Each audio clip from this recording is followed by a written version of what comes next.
to Dollars and Cents with Freedman Financial on North Shore 1049. My name is Marc Freedman. I'm President and CEO of Freedman Financial, located in Peabody, Massachusetts, right across the street from the North Shore Mall, just above Alto Forno Restaurant. We've been there almost 2 years now. We get to see a bird's eye view of what's going on over at the North Shore Mall, but I do it without the hassle of all of the traffic. So swing by if you'd like. Come by, say hello. If you'd like to schedule a free initial consultation, give our office a call, 978-531-8108. That's 978-531-8108. Or, hey, if you'd like to be one of the more than the I can't even speak now. If you'd like to be among the 7,500 subscribers that sign up for Planning Pointers, it's a weekly newsletter that we have been writing in-house since March of 2009. And you all remember what happened in March of 2009. That was the low point in the stock market. We set up this communications piece where it's really easy. It's one page. It gives you 3 tidbits of financial advice in a language you can understand.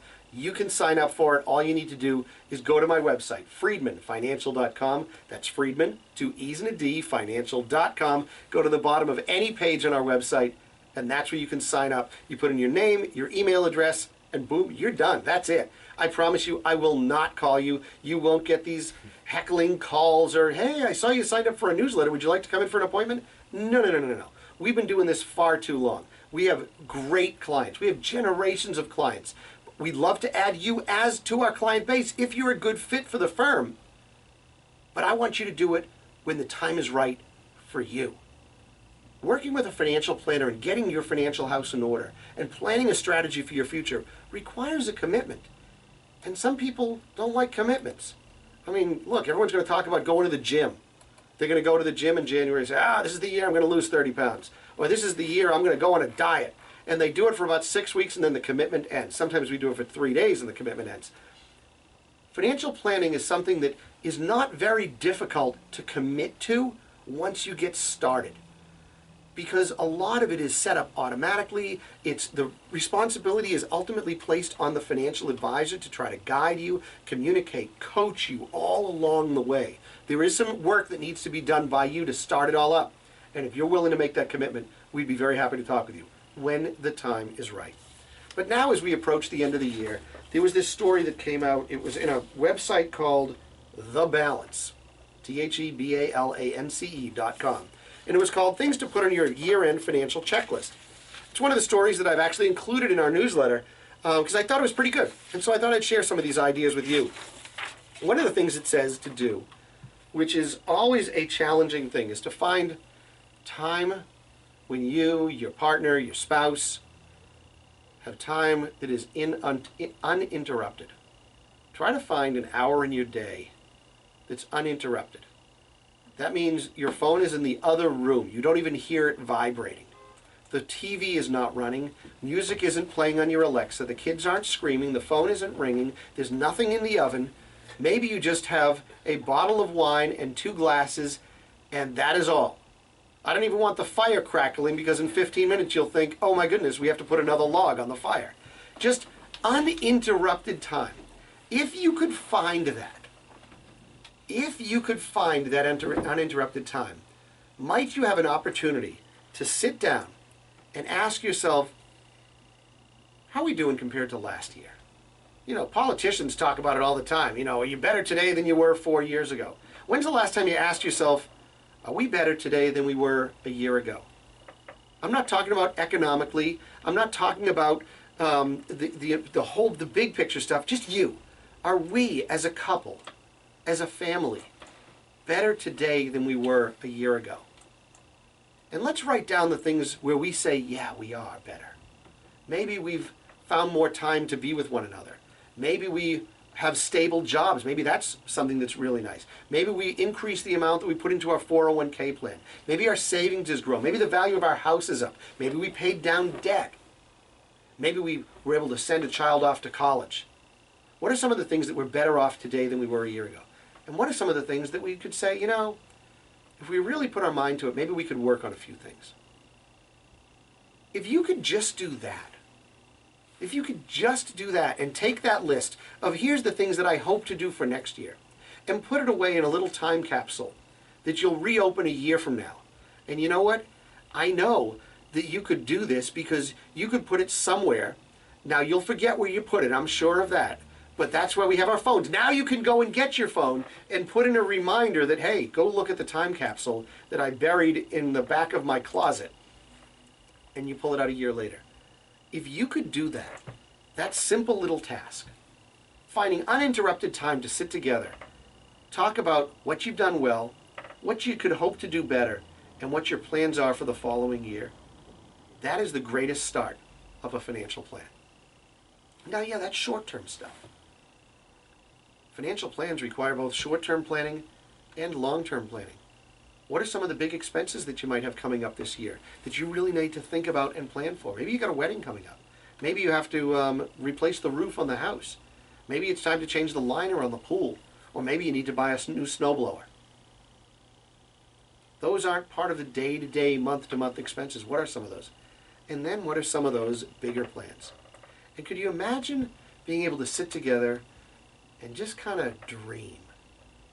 I wish, I hope, I wonder what all of these things could be like. All of the things that I want, would I be able to achieve them in 10 years, 15 years? Imagine yourself 15 years from now. What will you look like? Well, you can see that on an app. You can download that pretty easy. What might your finances look like? But what's even more exciting is when you look back and you say to yourself, where was I 15 years ago? What did my situation look like? What did my life look like? Was I married? Did I have kids?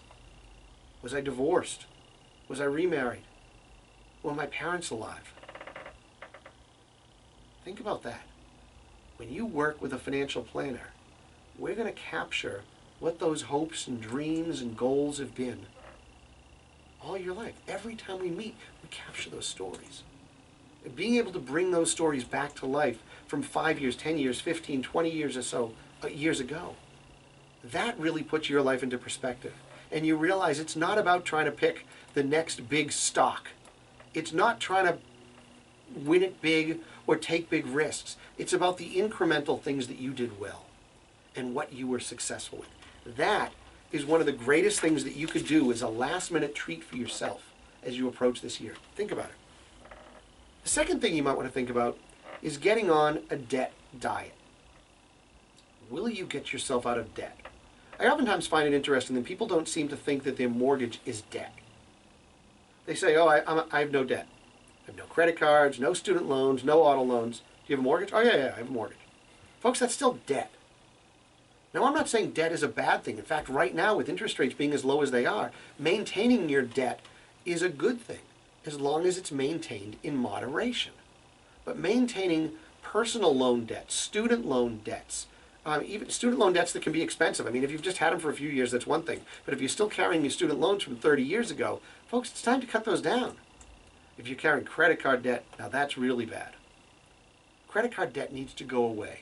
I've always told people about the story of someone that came to our office several years ago, and she had $30,000 in the bank. And she says, Mark, I want to save $5,000 in an emergency fund, and I want to invest $25,000 of it. Can you help me?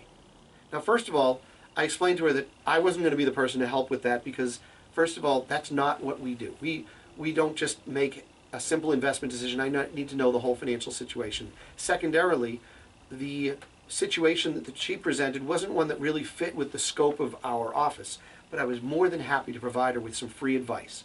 And the reason I did that was because she was a referral from an existing client who just really wanted some free advice. And I told her, I asked her, well, tell me about the rest of your financial situation. She says, well, it's pretty simple. I make about $60,000 a year. I've got $25,000 in the bank. I want to keep about $5,000 in an emergency fund. I rent a place. I want to put about 20 of it away in an investment. I said, do you have any debt? She says, well, I just got some credit cards. I said, well, how much is outstanding on the credit cards? And she said, $16,000. I said, do you find that problematic? She says, well, no, I pay a little bit towards it every month. She was paying $200 a month towards her $16,000 credit card. I said, my advice to you is to take the money that you have in the bank and pay off your credit card. And she says, well, if I paid $16,000 out of my $25,000, that would only leave me with $9,000 left. I said, yes. and I want to have $5,000 in an emergency fund, then I only have $4,000 to invest for the future. That doesn't make any sense. I said, well, yeah, it really does. Because what you would earn on the money that you would be giving me to invest would be far less than what you're paying in a credit card. Remember, her credit card is charging her 18%. Now, can I get you a guaranteed rate of return of 18% on your investment? Absolutely not. Frankly, I can't get you a guaranteed rate of return of anything. I can hope that we'll get somewhere around 6 to 8%. But even in that case, you'd be losing 10% on the deal because you're paying $18,000 to a credit card and only getting 6 or 8% on your investment, if you could even get that. And God forbid, what if the market went down and you got a negative return for the year? Folks, we need to get out of dumb debt. We need to go on a debt diet. Get rid of your credit cards. If you get a bonus this year, if you get a gift from grandma, if you get money that comes in, use it to be financially responsible. Take the money and pay off your credit card debt. Work it to pay down your student loans. Work it to pay down any personal loans that you owe to others. I'm not so worried about the mortgage, as long as you've got a decent mortgage rate, and most people do. Do that. Be financially responsible. It's not necessarily about building your assets that is important. It's also reducing your debt, especially the bad debt. That is what's called financial advice in a language you can understand.